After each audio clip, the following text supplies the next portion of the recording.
My name is Richard Baisley. I'm a director, animator and board artist. I've worked for many years as an animator in Hollywood on major films such as Pocahontas, Hercules, The Iron Giant, and I'm now making the transition into live action. My interest in animation started when I was very young. I was raised near Exeter in Devon, in the countryside, surrounded by farms. There were no computers or computer games to distract, so I would draw. I would look around and just draw all day. And that's where the interest evolved. I went to Liverpool Art School. I studied graphic design, which is a wonderful way to get a grounding of the arts, an all-round grounding. We did photography, painting, drawing, printmaking, and I think they're all great skills to learn as a filmmaker. I did the publicity option on the course, went to London, and for a couple of years worked in advertising as a junior art director, doing press and post ads. But there was still something, I still had that inkling and desire to make films and animate. I heard that they were making a film called Who Framed Roger Rabbit in town. And I went along, did what's called an in-between test, which is where the animators do the key drawings and you do the drawings in between. And they asked me to do some evening classes for a number of weeks, and then I was offered a job. After Roger Rabbit, I went to Cosgrove Hall in Manchester, worked on Count Duckula. I then went to Don Bluth Studios in Ireland to work on a number of features, and that was the stepping stone to me getting work in Los Angeles at Disney on Pocahontas, and then becoming a lead animator on Hercules. So I wanted to talk about our real-life experiences and how you incorporate them into films and how it becomes believable. As a kid, I used to draw a lot of things around me, and I used to caricature my dad a lot, and I would do these caricatures, thought nothing of it. And many, many years later, I was living in Los Angeles, animating on Hercules. And I did 3 characters, the Earth Parents, Amphitryon, Alcmene, and the pot carrier, Demetrius. Now, I had all my development drawings up on the wall, and my parents came over to visit, to see what I was doing. And they came in, and my dad looked at the old man on the wall and said, "My God, that's me." And I looked at it. It had his look, his beard, his features. And I said, "My goodness, it is." And I instinctively drew it without realizing, and it came into the character. So he's now immortalized in a Disney film, and I'm thrilled to bits about that. A number of years ago, I pitched an idea for a film based on the Ted Hughes book, The Iron Man, and it was turned down. So years later, I was at Disney, and a friend of mine mentioned that they were working on a film called The Iron Man at Warner Brothers. So I contacted them, and they said, "Come on over and meet with Brad Bird." And I went over and met with Brad, and he'd had his own take, which was a brilliant take, on the Iron Man, called The Iron Giant, and persuaded me to leave Disney and to go over to Warner Brothers and be a lead animator and supervise a number of sequences on that film. It turned out, although at the time not a commercial success, at that time it's turned out to be an absolute classic, and with DVD sales and word of mouth, it is now an incredibly popular film and an amazing learning experience for myself to work with a top director like that. After The Iron Giant, I went on to a film called Osmosis Jones and was cast as the lead animator on a character called Drix, voiced by David Hyde Pierce. Now, it started out as a 2D character, but because the character was so perfect and symmetrical like a pill, it's actually very tricky for a team to draw without the shapes wobbling. An easier way is to have a CGI 3D model like we did in The Iron Giant, of the giant, and put what's called a line render on it. So it became a CG character, And suddenly I found myself animating in CG. We had 3 months to go. I'd never worked in Maya at that time and had to learn it very fast, and had a full team of 15 animators come on board and literally jumped straight into the water and animated in CG and supervised. But it's the best way to learn. So a number of years later, I moved back to the UK, set up a business, and I was the guest of the BBC at the Birmingham Film Festival, along with a number of other guests. So we sat at a table, and next to me was Gary Kurtz, producer of Star Wars: Dark Crystal. And we struck up a conversation, and over a couple of years, we decided to start developing some projects together. We pulled in another partner, Paul Goodenough, a web entrepreneur, and we created GBK Hybrid.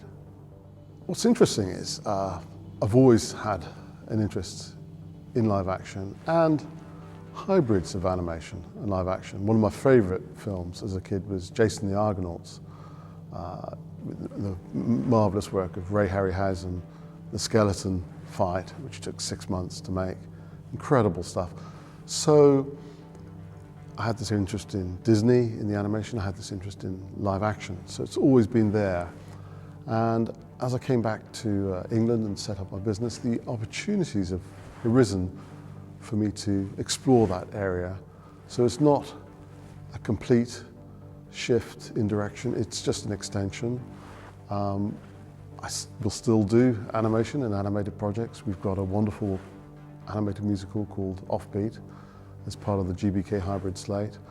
But we've got probably more live action ideas. Now, what I have to do as an animation director is now build a body of work and build my credentials in live action. So my first thought was to make a short to show what I could do. And I storyboarded a number of ideas, and I'd always been fascinated by the Roman baths. I live near Bath. The whole city's a film set. It's gorgeous. Now, the difficult part with short films is that short films don't make money in themselves. Features will, but short films are a great showcase for the director and for any of the other artists who are working on the film. So a good way is to get sponsors.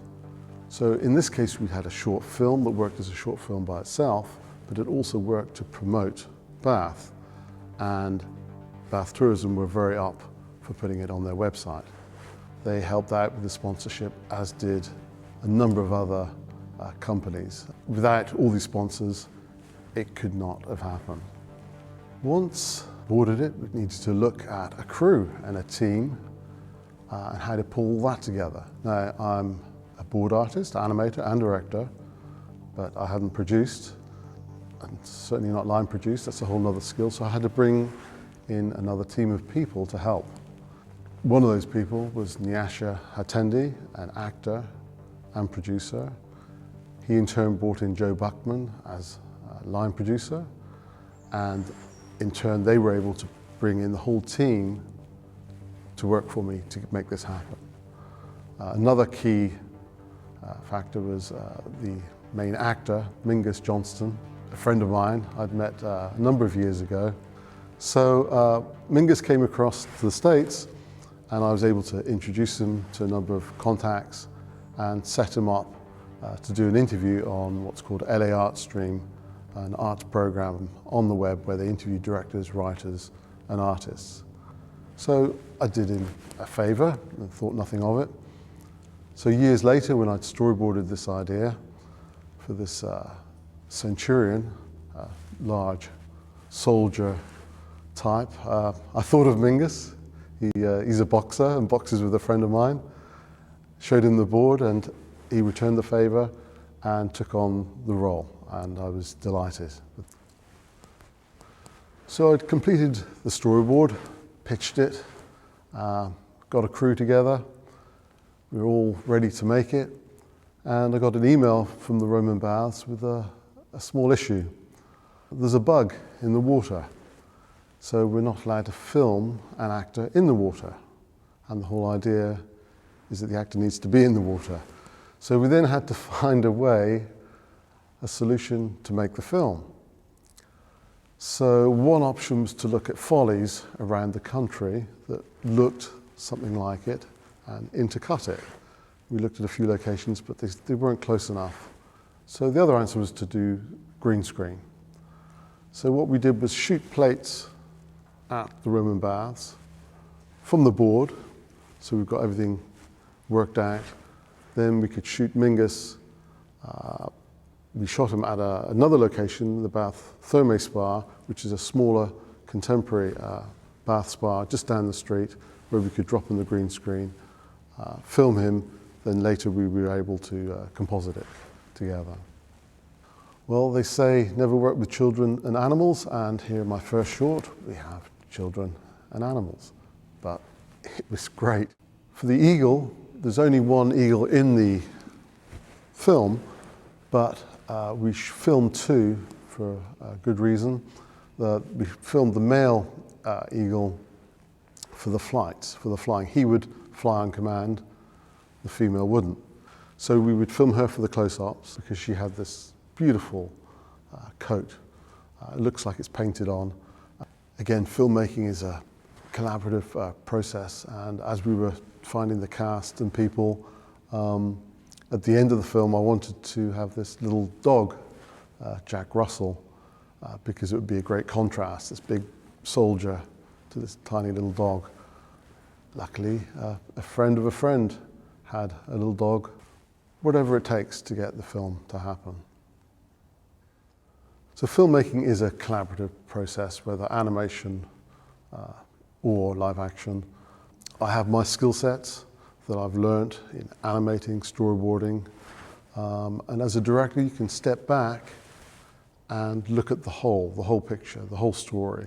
You can jump in and do little bits, but you need to step back. So if you use the best talent, the best skills of all those different people, you'll get the best results.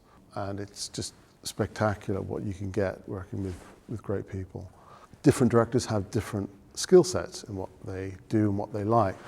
I know Brad Bird, who I work with on The Iron Giant, who now is doing some big films like Mission Impossible. He likes to work things out in the storyboard in fair detail, and that's from his animation background. John Lasseter with Pixar likes to work a little bit more organically and looser in the board work.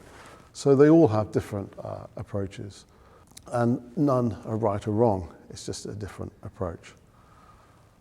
For me, it depends actually on the medium. In animation, you have to be more specific in the action and the cut of the board, because you can't have animators working forever on stuff and not using it, because it's very expensive. And in live action, you can shoot coverage. You can shoot and shoot and shoot, so you can be a bit more organic. So what was interesting on Centurion was that I had my plan set out for the film, but when we were on the shoot, there were things that we needed to adjust to make it work. There was scaffolding all over the building, so we couldn't film them coming out of the same exit. So what we did on the day, we had the storyboard, we set it up. I got the director of photography, Gary, to set it up. The actor's walking towards the exit and immediately said, it's not going to work. I said, what do you mean? He said, we can see the plane, and when we cut to outside, it's lower. We could try doing something in compositing, fiddle around with it, but if you can do it on set, it's kind of easier, especially on a budget. What we did, he filmed it to a certain point, we cut, then he suggested a bridging shot. So we went to a shot in a reflection of the door. He comes in, then we cut to outside, and he walks down the steps from the different exit, and you wouldn't know. No idea. Nobody's ever questioned it. Now you know. So what the animation background does is give you great grounding in the process of filmmaking, very detailed process. And with an animated film, live action, you're dealing with boards, animators, live action dealing with storyboards and actors and a crew. And several animation directors have made the leap. Several come to mind: Tim Burton, Terry Gilliam, Brad Bird, and Rob Minkoff. And each had a different way of transitioning into the live action process. Rob Minkoff's was Stuart Little. It was a live action film with a CGI character. So it's quite an organic step to go into that and then to live action. And in a way, that would be my plan with The Chimeran, one of our projects, which is a live action film with CG characters. So the storyboarding process I can't emphasize enough. I'm a huge fan of Hitchcock. He would storyboard every shot and have it in his head.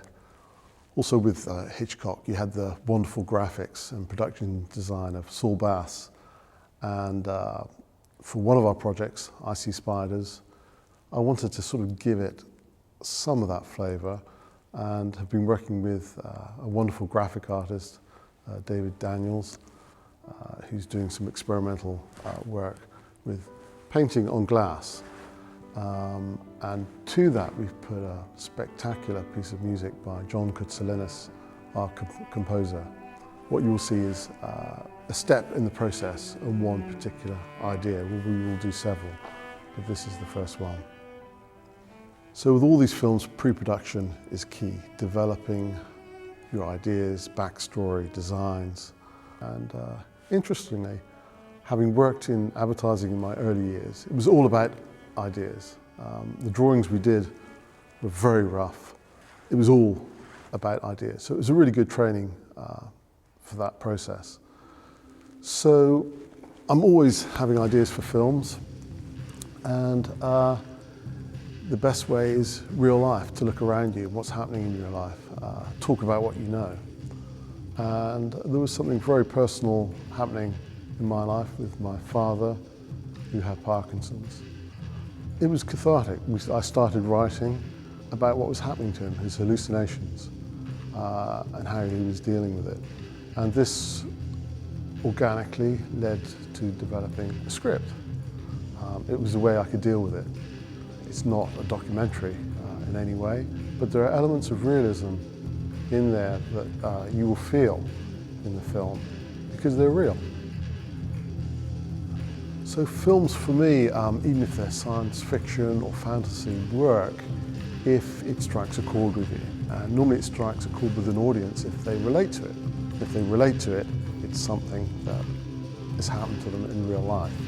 That's how they connect with the characters and go on the journey. So the key, again, I can't emphasize enough, is story, a good idea, developed well with good characters. And on I See Spiders, we have been very lucky enough to connect with a top actor I'm dying to mention, but I won't yet. And he saw the script and he's interested. So he had a number of comments. The executive producers had comments. It was a good script by Julianne White, very good script. But there are certain things we want to address. And we've brought in now another top writer called Gary Young. He wrote Harry Brown with Michael Caine. So he's bringing another element to the table, and it's becoming more of a psychological thriller. So it's an ongoing process. I had another idea that I was fascinated about, and it's about biotechnology. The film is called The Chimeran, and we're at a stage now in that we have lots of moral and ethical reasons not to do certain things in science, to create hybrids, hybrid creatures. There are certain degrees that we'll go to for science, to cure people, but there's a line. So in the film The Chimeran, we create this camp where we have these hybrid creatures to perform different tasks, labouring tasks, farming tasks. And what sort of society does that create? It creates a whole new world of different levels. What if you've got a human mixed with a dog who works as a maid? who looks after your children? What happens if she gets ill and she talks and communicates? You put a dog down.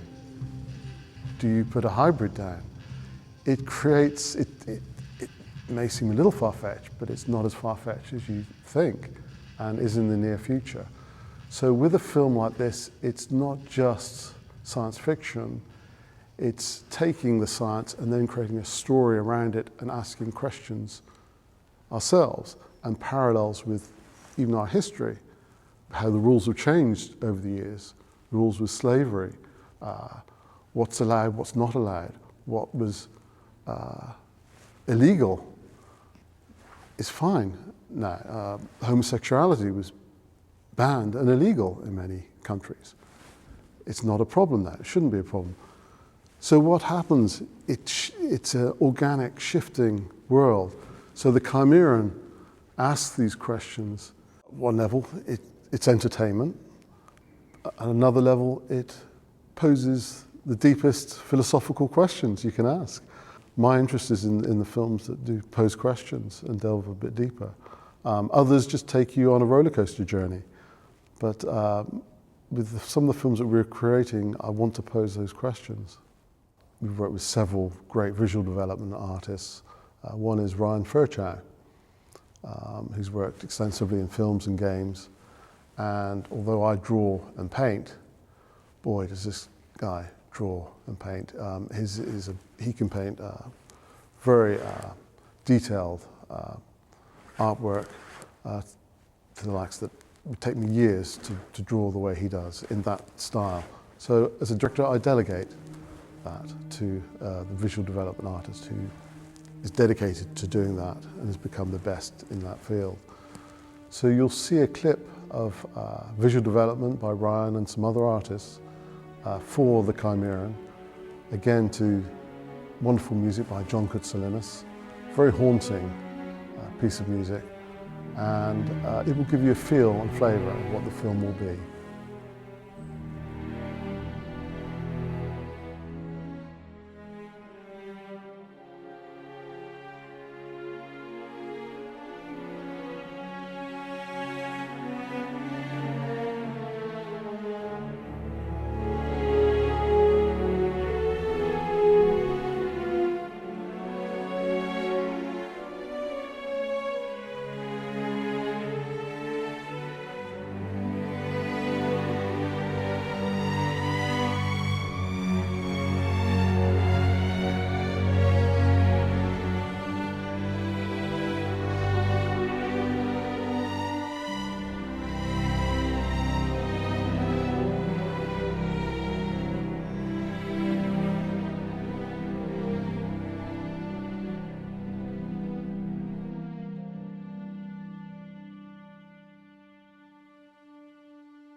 So now, having GBK Hybrid set up, we're in a great place to make the type of films that we want to make with a strong story in live action, animation, whether 2D, CG, stop motion, whatever it takes.